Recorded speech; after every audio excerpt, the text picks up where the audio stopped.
শেষের কবিতা রবীন্দ্রনাথ ঠাকুর। ৪. লাবণ্য পুরাবৃত্ত। লাবণ্যর বাপ অবনীশ দত্ত এক পশ্চিমী কলেজের অধ্যক্ষ।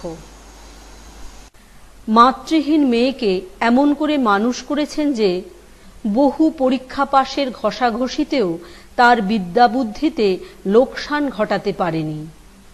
এমনকি এখনো তার পাঠানুরাগ রয়েছে প্রবল। বাপের একমাত্র শখ ছিল বিদ্যায়। মেয়েটির মধ্যে তাঁর সেই শখটির সম্পূর্ণ পরিতৃপ্তি হয়েছিল। নিজের লাইব্রেরির চেয়েও তাকে ভালোবাসতেন। তাঁর বিশ্বাস ছিল জ্ঞানের চর্চায় যার মনটা নিরেট হয়ে ওঠে সেখানে উড়ো ভাবনার গ্যাস নিচে থেকে ঠেলে উঠবার মতো সমস্ত ফাটল মরে যায়। সে মানুষের পক্ষে বিয়ে করবার দরকার হয় না। তাঁর দৃঢ় বিশ্বাস যে তাঁর মেয়ের মনে স্বামী সেবা আবাদের যোগ্য যে নরম জমিটুকু বাকি থাকতে পারত সেটা গণিতে ইতিহাসে সিমেন্ট করে গাঁথা হয়েছে। খুব মজবুত পাকা মন যাকে বলা যেতে পারে, বাইরে থেকে আঁচড় লাগলে দাগ পড়ে না। তিনি এতদূর পর্যন্ত ভেবে রেখেছিলেন যে লাবণ্যর নাই বা হলো বিয়ে, পাণ্ডিত্যের সঙ্গেই দিনরাত নয় গাঁট বাঁধা হয়ে থাকল। তাঁর আরেকটি স্নেহের পাত্র ছিল, তার নাম শোভনলাল। অল্প বয়সে পড়ার প্রতি এত মনোযোগ আর কারো দেখা যায় না। প্রশস্ত কপালে, চোখের ভাবের স্বচ্ছতায়, ঠোঁটের ভাবের সৌজন্যে, হাসির ভাবের সরলতায়, মুখের ভাবের সৌকুমার্যে তার চেহারাটি দেখবা মাত্র মনকে টানে। মানুষটি নেহাত মুখচোরা, তার প্রতি একটু মনোযোগ দিলে ব্যস্ত হয়ে পড়ে। গরিবের ছেলে, ছাত্রবৃত্তির সোপানে সোপানে দুর্গম পরীক্ষার শিখরে শিখরে উত্তীর্ণ হয়ে চলেছে। ভবিষ্যতে শোভন যে নাম করতে পারবে আর সেই খ্যাতি গড়ে তোলবার প্রধান কারিগরদের ফর্দে অবনীশের নামটা সকলের উপরে থাকবে, এই গর্ব অধ্যাপকের মনে ছিল। শোভন আসত তাঁর বাড়িতে পড়া নিতে। তাঁর লাইব্রেরিতে ছিল তার অবাধ সঞ্চরণ। লাবণ্যকে দেখলে সে সংকোচে নত হয়ে যেত। এই সংকোচের অতি দূরত্ববশত শোভনলালের চেয়ে নিজের মাপটাকে বড় করে দেখতে লাবণ্যর বাধা ছিল না। দ্বিধা করে নিজেকে যে পুরুষ যথেষ্ট জোরের সঙ্গে প্রত্যক্ষ না করায় মেয়েরা তাকে যথেষ্ট স্পষ্ট করে প্রত্যক্ষ করে না। এমন সময় একদিন শোভনলালের বাপ ননীগোপাল অবনীশের বাড়িতে চড়াও হয়ে তাকে খুব একচোট গাল পেড়ে গেল। নালিশ এই যে অবনীশ নিজের ঘরে অধ্যাপনার ছুতোয় বিবাহের ছেলে ধরা ফাঁদ পেতেছেন। বৈদ্যর ছেলে শোভনলালের জাত মেরে সমাজ সংস্কারের শখ মেটাতে চান। এই অভিযোগের প্রমাণস্বরূপে পেন্সিলে আঁকা লাবণ্যলতার এক ছবি দাখিল করলে। ছবিটা আবিষ্কৃত হয়েছে শোভনলালের টিনের প্যাঁটরার ভিতর থেকে, গোলাপ ফুলের পাপড়ি দিয়ে আচ্ছন্ন। ননীগোপালের সন্দেহ ছিল না এই ছবিটা লাবণ্যেরই প্রণয়ের দান। পাত্র হিসাবে শোভনলালের বাজার দর যে কত বেশি এবং আর কিছুদিন সবুর করে থাকলে সে দাম যে কত বেড়ে যাবে, ননীগোপালের হিসাবি বুদ্ধিতে সেটা কড়ায় গণ্ডায় মেলানো ছিল। এমন মূল্যবান জিনিসকে অবনীশ বিনামূল্যে দখল করবার ফন্দি করেছেন, এটাকে শীত কেটে চুরি ছাড়া আর কি নাম দেওয়া যেতে পারে? টাকা চুরির থেকে এর লেশমাত্র তফাৎ কোথায়? এতদিন লাবণ্য জানতেই পারেনি কোনো প্রচ্ছন্ন বেদিতে শ্রদ্ধাহীন লোকচক্ষুর অগোচরে তার মূর্তি পূজা প্রচলিত হয়েছে। অবনীশের লাইব্রেরির এক কোণে নানাবিধ প্যাম্পলেট, ম্যাগাজিন প্রভৃতি আবর্জনার মধ্যে লাবণ্যর একটি অযত্ন ম্লান ফটোগ্রাফ দৈবাৎ শোভনের হাতে পড়েছিল। সেইটে নিয়ে ওর কোনো আর্টিস্ট বন্ধুকে দিয়ে ছবি করিয়ে ফটোগ্রাফটি আবার যথাস্থানে ফিরিয়ে রেখেছে। গোলাপ ফুলগুলিও ওর তরুণ মনের সলজ্জ গোপন ভালোবাসারই মতো সহজে ফুটেছিল একটি বন্ধুর বাগানে। তার মধ্যে কোনো অনধিকার ঔদ্ধত্যের ইতিহাস নেই, অথচ শাস্তি পেতে হলো। লাজুক ছেলেটি মাথা হেঁট করে, মুখ লাল করে, গোপনে চোখের জল মুছে এই বাড়ি থেকে বিদায় নিয়ে গেল। দূর থেকে শোভনলাল তার আত্মনিবেদনের একটি শেষ পরিচয় দিলে। সেই বিষয়টা অন্তর্যামী ছাড়া আর কেউ জানত না। বিয়ে পরীক্ষায় সে যখন পেয়েছিল প্রথম স্থান, লাবণ্য পেয়েছিল তৃতীয়। সেটাতে লাবণ্যকে বড় বেশি আত্মলাঘব দুঃখ দিয়েছিল। তার দুটো কারণ ছিল। এক হচ্ছে শোভনের বুদ্ধির পরে অবনীশের অত্যন্ত শ্রদ্ধা নিয়ে লাবণ্যকে অনেক দিন আঘাত করেছে। এই শ্রদ্ধার সঙ্গে অবনীশের বিশেষ স্নেহ মিশে থাকাতে পীড়াটা আরও হয়েছিল বেশি। শোভনকে পরীক্ষার ফলে ছাড়িয়ে যাবার জন্যে সে চেষ্টা করেছিল খুব প্রাণপণেই। তবুও শোভন যখন তাকে ছাড়িয়ে গেল, তখন এই স্পর্ধার জন্যে তাকে ক্ষমা করাই শক্ত হয়ে উঠল। তার মনে কেমন একটা সন্দেহ লেগে রইল যে বাবা তাকে বিশেষভাবে সাহায্য করাতেই উভয় পরীক্ষিতের মধ্যে ফলবৈষম্য ঘটল। অথচ পরীক্ষার পড়া সম্বন্ধে শোভনলাল কোনোদিন অবনীশের কাছে এগোয়নি। কিছুদিন পর্যন্ত শোভনলালকে দেখলেই লাবণ্য মুখ ফিরিয়ে চলে যেত। এমএ পরীক্ষাতেও শোভনের প্রতিযোগিতায় লাবণ্যর জেতবার কোনো সম্ভাবনা ছিল না। তবু হলো জিত। স্বয়ং অবনীশ আশ্চর্য হয়ে গেলেন। শোভনলাল যদি কবি হতো তাহলে হয়তো সে খাতা ভরে কবিতা লিখত।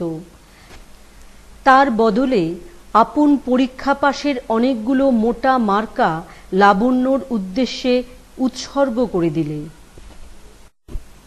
তারপরে এদের ছাত্রদশা গেল কেটে। এমন সময় অবনীশ হঠাৎ প্রচণ্ড পীড়ায় নিজের মধ্যে প্রমাণ পেলেন যে জ্ঞানের চর্চায় মনটা ঠাস বোঝাই থাকলেও মনসিজ তার মধ্যেই কোথা থেকে বাধা ঠেলে উঠে পড়েন, একটুও স্থানাভাব হয় না। তখন অবনীশ ৪৭, সেই নিরতিশয় দুর্বল নিরুপায় বয়সে একটি বিধবা তাঁর হৃদয়ে প্রবেশ করলে, একেবারে তাঁর লাইব্রেরির গ্রন্থব্যূহ ভেদ করে তাঁর পাণ্ডিত্যের প্রাকার ডিঙিয়ে। বিবাহে আর কোনো বাধা ছিল না, একমাত্র বাধা লাবণ্যর প্রতি অবনীশের স্নেহ। ইচ্ছার সঙ্গে বিষম লড়াই বাঁধল। পড়াশুনো করতে যান খুবই জোরের সঙ্গে, কিন্তু তার চেয়ে জোর আছে এমন কোনো একটা চমৎকারা চিন্তা পড়াশুনোর কাঁধে চেপে বসে। সমালোচনার জন্যে মডার্ন রিভিউ থেকে তাকে লোভনীয় বই পাঠানো হয় বৌদ্ধ ধ্বংসাবশেষের পুরাবৃত্ত নিয়ে। অনুদ্ঘাটিত বইয়ের সামনে স্থির হয়ে বসে থাকেন এক ভাঙা বৌদ্ধ স্তূপেরই মতো, যার উপরে চেপে আছে বহু শত বৎসরের মৌন। সম্পাদক ব্যস্ত হয়ে ওঠেন, কিন্তু জ্ঞানীর স্তূপাকার জ্ঞান যখন একবার টলে তখন তার দশা এই রকমই হয়ে থাকে। হাতি যখন চোরাবালিতে পা দেয় তখন তার বাঁচবার উপায় কি? এতদিন পরে অবনীশের মনে একটা পরিতাপ ব্যথা দিতে লাগল।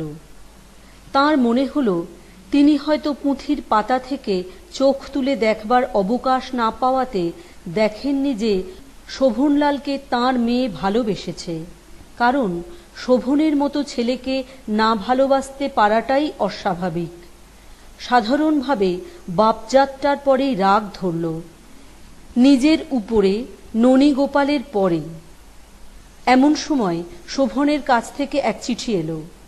প্রেমচাঁদ রায়চাঁদ বৃত্তির জন্যে গুপ্ত রাজবংশের ইতিহাস আশ্রয় করে পরীক্ষার প্রবন্ধ লিখবে বলে সে তাঁর লাইব্রেরি থেকে গুটিকতক বই ধার চায়। তখনই তিনি তাকে বিশেষ আদর করে চিঠি লিখলেন, বললেন, পূর্বের মতোই আমার লাইব্রেরিতে বসেই তুমি কাজ করবে, কিছু মাত্র সংকোচ করবে না। শোভনলালের মনটা চঞ্চল হয়ে উঠল।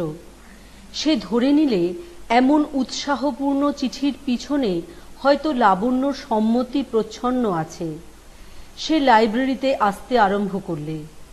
ঘরের মধ্যে যাওয়া আসার পথে দৈবাৎ কখনো ক্ষণকালের জন্যে লাবণ্যর সঙ্গে দেখা হয়।